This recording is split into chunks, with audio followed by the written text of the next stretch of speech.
Namaskar viewers, hello and welcome to Sansad TV. I am Tina Jha, you're watching Perspective. The government is all set to introduce 4 new labour codes that have been framed by amalgamating 29 central labour laws. These labour codes are related to wages, social security, occupational safety, health and working conditions, and also the industrial relations. Set to be implemented soon, the new labour codes will ensure empowerment of workers via minimum wages, job security, social as well as health security. This was underlined by Prime Minister Narendra Modi at the National Conference of Labour Ministers of all states and union territories. The Prime Minister emphasised that India's labour force has a huge role to play in realising India's dreams and aspirations to build a developed nation in the Amrit Kaal. That's why there is a need to change as per the changing scenario. The country must take full advantage of the 4th industrial revolution by taking not just the right decisions, but quick ones and then implement them rapidly. So how the 4 labour codes are going to be implemented? How beneficial will they be for our large labour force? That and much more in perspective today with an eminent panel of experts who are joining us virtually. So let me first introduce them to you. Pleased to welcome Mr. Shankar Agarwal, former Secretary, Ministry of Labour and Employment, Government of India. Mr. Agarwal, thank you for your time. Welcome to Sansad TV.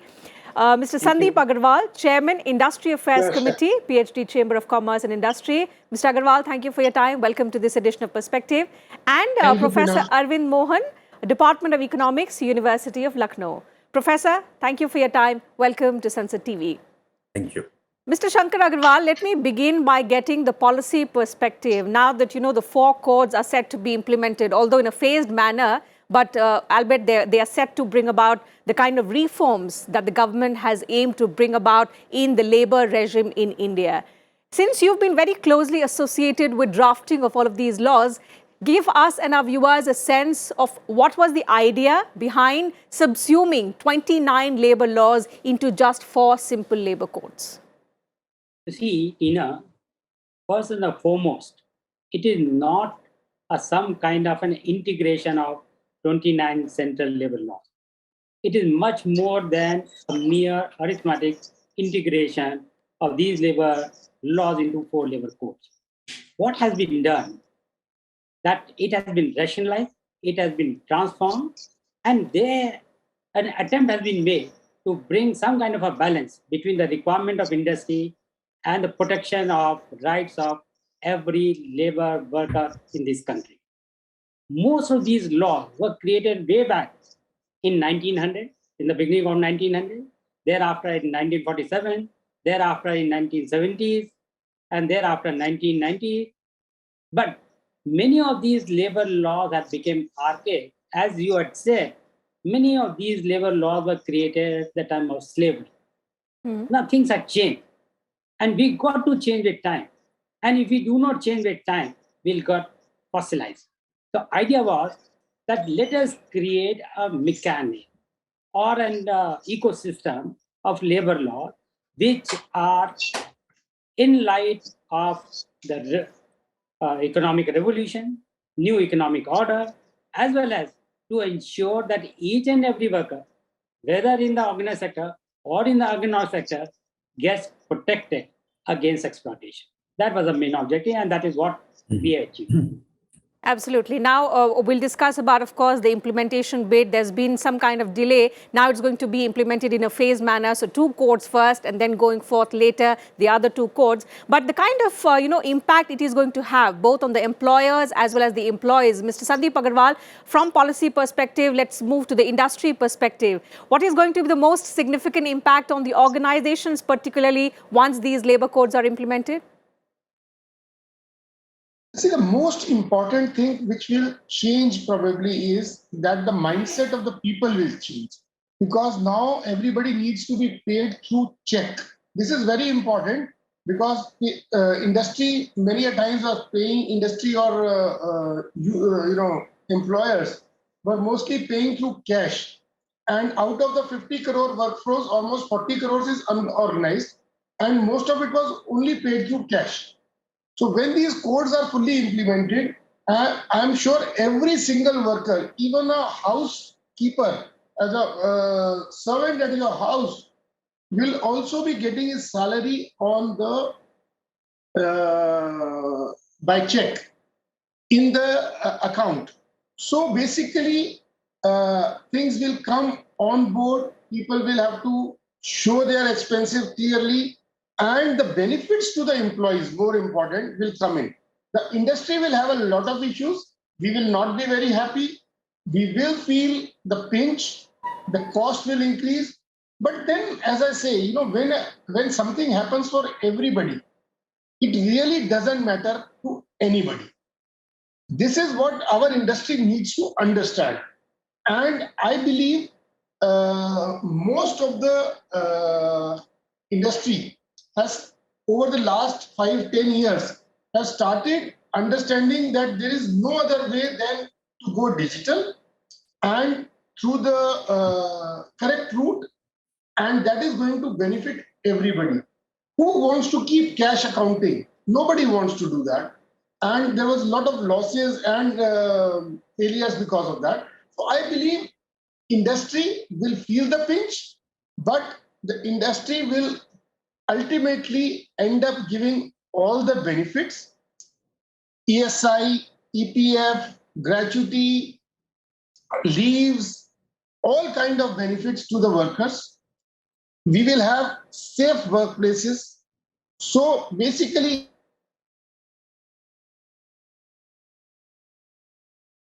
We seem to be facing some kind of technical issue with that. So, of course, that's an important point that Mr. Sandeep Agarwal has made, that the industry is going to feel the pinch. So, perhaps what kind of pinch, what is the kind of cost that the industry may have to, take on itself once the rules under these codes are implemented. But Professor Mohan, coming to you for a holistic perspective, we've spoken about the policy perspective, the industry perspective. But, what these measures, what these labor codes have intended to mainly say is that we have to change with the changing scenario, and only then we can, be in sync with the changing times and take full advantage of the fourth industrial revolution. How reformist, according to you, are these four codes? There are a few things which need to be understood here. One, India's growth story, 21st century is to be Asia's story and India's story. And two major constraints happen to be land reforms, land-related reforms, and labor reforms. I think government has done a very decent job in terms of bringing about the four labor codes. Now, when you are bringing in four labor codes, I think two perspectives have to be brought in. One is from the labor's perspective, and another one is the industry perspective. I think from the labor perspective, the four major codes that we are talking about, whether it is minimum wages, you are now bringing some kind of a floor for wages. You are bringing gratuity, provident fund, ESI, all those kind of things are being brought in. So far, so good. Within the industry, if you break them down into unorganized sector and organized sector, I think for the smaller one and for the inorganized sector, I'm sure Mr. Shankar Agarwal is here, and I think he must already have it in mind, and maybe what I'm trying to suggest, he'll try to keep it in mind. It's very important to understand that much of the informal sector that we're looking at is extremely small. Many of those so-called entrepreneurs are actually no better than the labor themselves. And the size is very large. The last study that we did for the urban informal sector, we found that almost 64% of urban employment is in this sector, which means very large workforce we are talking about. Yes. So you're already staggering the implementation of these codes. I think as far as the informal sector is concerned, we need to have some leeway. We need to give them some time, maybe 5 years or 10 years to adjust. Otherwise, informal sector will be in great trouble in implementing this. Even the smaller one, I think as you enter into dialogue with the states, particularly the heartland, Uttar Pradesh, Bihar, Madhya Pradesh, and maybe in other states also, it is very important that when you are looking at implementing these codes, the number of employees for different kind of implementation, whether it is provident fund, whether it is registration, I think maybe to begin with, you can think about 40 or 50 as the minimum size in terms of number of labor. Maybe a 40 and 50 in the first phase. Don't bring it down to the very minimum, because much of the industry, the smaller one, will, if you implement it immediately, even in the organized sector, many of them will feel the pinch. And India is at a crossroad in two ways. Uh, Although you have done a very good thing that contractual employment of labor is now being brought into the story. And as far as seasonality of the industry is concerned, their short-term needs are concerned, I think that's a major reform that you are trying to bring in. That will be a huge plus for the entire industrial sector. But phasing it out and implementing it gradually, I think that will be a very reasonable idea so that industry is also able to adopt. And it's very important as we move forward, we are talking about a $5 trillion economy at the national level. Some of the states like Uttar Pradesh are talking about a $1 trillion economy. And my understanding is that if you're wanting to bring about a $5 trillion economy, much of our investment has been going down for some time. And the kind of growth story which is needed, much of it will come from demographic dividend. Your savings will come through demographic dividend. Demographic dividend is getting weaker, and that is where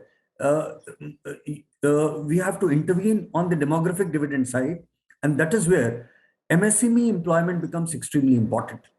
And this employment can only happen if industry is also given a window to grow. And that is where I think this minimum size of labor, maybe 40 or 50 to begin with, can be a decent. That's one part of the story. Absolutely. So that window of opportunity as far as demographic dividend, Mr. Agarwal, is concerned, is shrinking. And that is why, you know, we have very limited time. These are reforms that need to be implemented as soon as possible. Taking on from what the Prime Minister said, we are, you know, at the cusp of history wherein we do not just have to take the right decisions, but take them very quickly and most importantly, implement them rapidly. The passage of these labor codes has already taken several years. Correct me if I'm wrong, from 2009 to 2020. And now we've lost 2 years thinking about, you know, phased implementation. 2022 August, we are still talking about how it is going to be implemented and how states are now ready to implement it in a phased manner.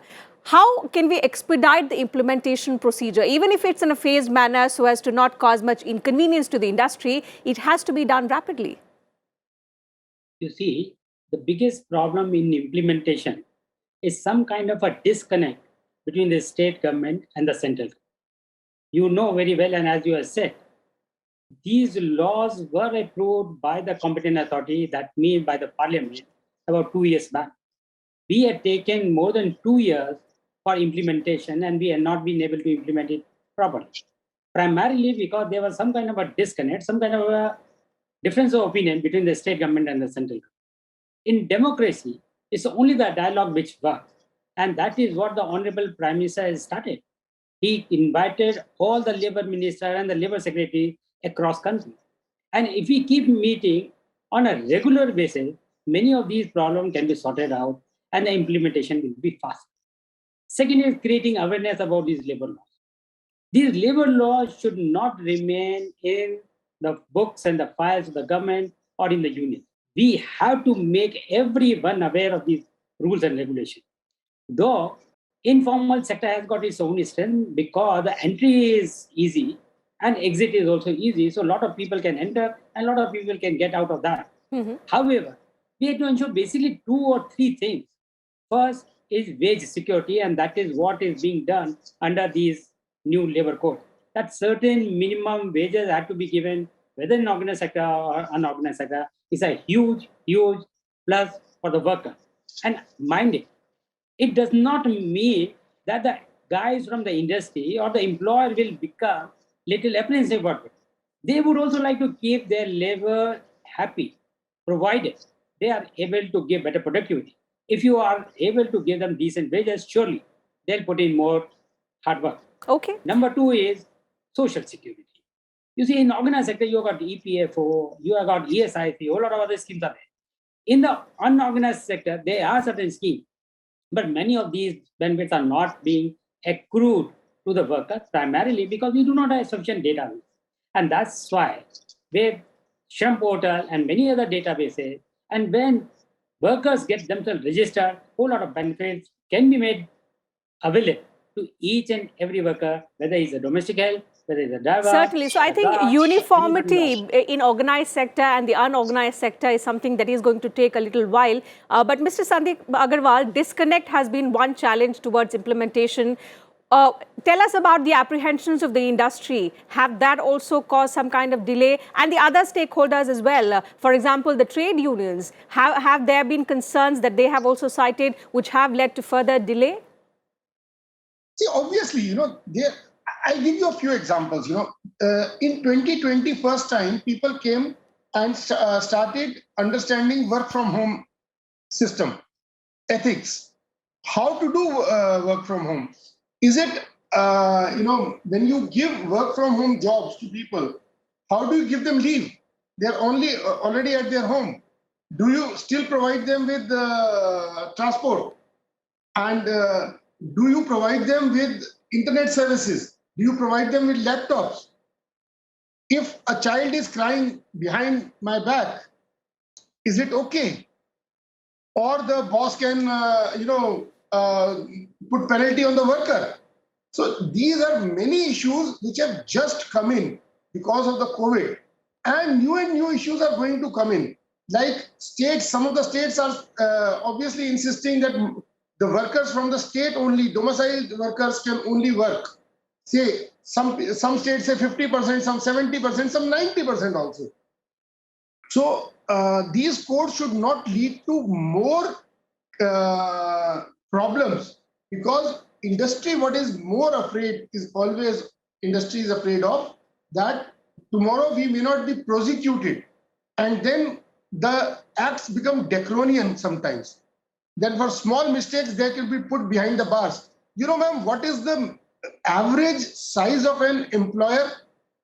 2.24 in India. So if a person has only 1 or 2 employees under him, how he is going to maintain the EPFO record, the gratuity record, the ESI record, or many other records which are required even under the new scheme? So what we believe is that there should be that once I pay my salary to either to the domestic help or to my worker in an establishment, dhaba, where me and only 1 or 2 workers are there, then the rest of the things are taken care of by the system. So that system will not be, I should not be answerable if there are some lapses there. Because as an industry, big industry, we have no issues. We have employees to do everything. But when we are talking about those 1 or 2 employee people, ultimately these acts are going to cover every single employer. Absolutely. That is the aim, because the average size of employment is only 2.24. If we do not do that, then most of the employees will be left uncovered. So that is where we say, and then new challenges are going to come, and that is why the labor unions are also apprehensive as when COVID came in and we started working on Zoom. So similarly, when 5G is coming in, it is going to bring a lot of changes. Industry 4.0, where everything will be working machine to machine. Internet of Things are going to come in. How it is going to impact the employees and the benefits they are receiving or not receiving is something nobody is really sure of. So it is a process of learning, I believe, but we cannot stop anything. This is a major improvement over the past system. And as we see the problems, I believe the government is going to rectify and improve upon the systems. Absolutely. So But with only, opportunities, there are concern certain is- challenges that, Yeah. both you and Mr. Shankar Agarwal have spoken about. But Mr. Arvind Mohan, coming back to you to understand, the situation that we are in at the moment. So as you pointed out very rightly earlier, that although India has an advantage of the largest young workforce today, what's also important is that for our success story, we need to translate this into a highly skilled workforce. And towards this, these kind of labor reforms are the need of the hour. Now the key lies in the implementation.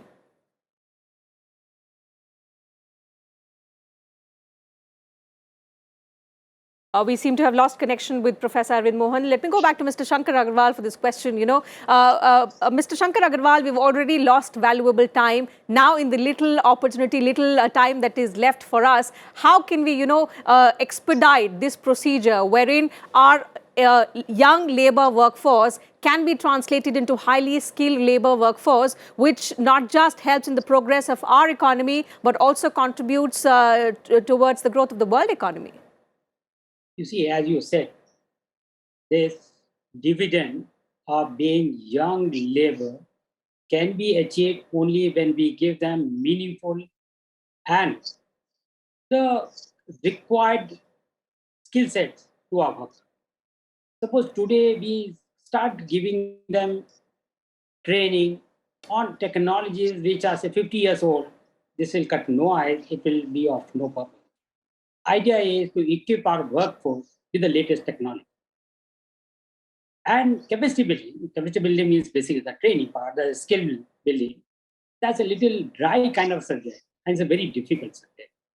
We have to put all resources together. We have to collaborate. We have to cooperate with the state government, with all kinds of stakeholders, with industries, with employers. And then surely we can impart good quality education and good quality skills to our workers. Once you have got skilled manpower, you will be able to produce goods and services which are in demand and which can be sold at a competitive rate. Unless we are competitive in terms of prices, unless we are competitive in terms of quality, nobody is going to buy our product.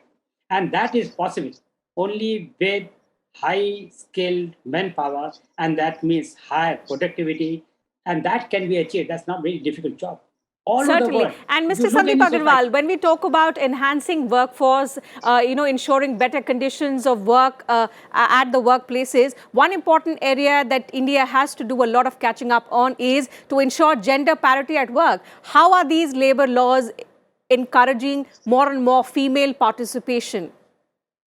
Well, for the beginners, maternity leave has been increased from 12 weeks to 26 weeks under these new laws. And obviously, the laws mandate that equal pay for equal work should be given. So we believe that mostly, women are actually able to do better work than men. And therefore, there is no cause of paying them less. It was historical because women could not speak up. They were usually not having knowledge of reading and writing, so they were exploited. So it was exploitation because of the unlettered labor force, especially women, was major reason. So I believe with the enhancement of education, we are pretty sure that this is not going to be the problem. The industry loves to pay for the work done. And wherever they want to cut corners, educated labor force, especially women, will be able to take up their issues and the problems will not occur. The law is always on their side. So we should be prepared that very soon, the mindsets will totally, completely change. They have changed a lot. If you see what was 50 years ago, and what was 25 years ago and what is now. Certainly, and all of these four laws are ensuring that there are equitable conditions at work. So exactly. You have, and at the same time, India must not forget what Prime Minister Narendra Modi underlines every now and then, that by making the right use of women power, India will be able to achieve its goals faster. So when we talk about India's progress in the 21st century, we should not forget that 50% of our population has to be incorporated. Their power has to be utilized when we speak about India's success story. So that having been said, I'll have to wind up the program. Thank you, Mr. Shankar Agarwal, Mr. Sandeep Agarwal and Professor Arvind Mohan for joining us on this edition of Perspective today, sharing your thoughts with us and our viewers. Absolute pleasure to have all three of you on the program today. Thank you very much to you viewers as well for your time. I'll see you same time tomorrow now with another topic and a different set of panelists. Until then, you take care of yourselves and keep watching Sansad TV.